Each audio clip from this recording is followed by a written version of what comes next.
Hey PlayStation Universe, it's E3 2015. We're bringing you more live coverage here from the show floor, our video impressions, and I want to talk about an independent game that I saw on day one called Relativity. It's coming to PlayStation 4 from lone developer Willie Chur. He is a first timer to the game, comes from a physics background, and that kind of bleeds into Relativity's puzzles, its abstraction, the kind of environments and settings and mechanics that you see in the game. So I think the best place to start with Relativity is Antechamber. My time with the game really showed and demonstrated to me that minimal art style that PC hit Antechamber is known for. Your drawn lines, your stark whites, contrasting colors, and just this general sense of abstraction.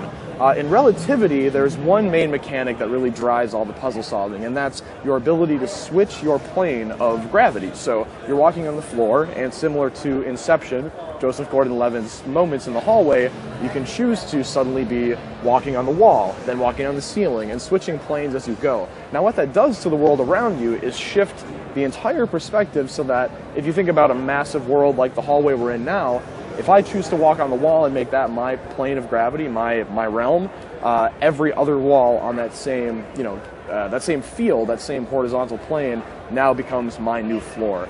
Again, switching to the ceiling, it now is my new floor along with everything on that side. So it's really trippy, difficult to describe, so check out the footage that is bled throughout this video. But essentially it's a puzzle solver, it's an exploration game in the vein of Portal, in the vein of Antechamber, even Fez to some degree. He did say that Fez was part of the inspiration for the game.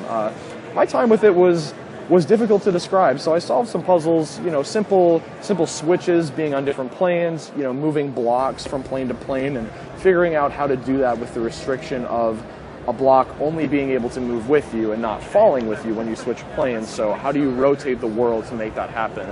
But then we got out into outdoor environments. We saw just this massive scope of intricate lines, intersecting geometry, all kinds of things that really play with your perception of space and what it really means to be infinite in a game world. And the game world is, in a sense, infinite. It loops on itself so that if you get out into the open scene, if you're falling through what I'll just call the sky, that open white space, you'll eventually loop back onto all the things you've seen before.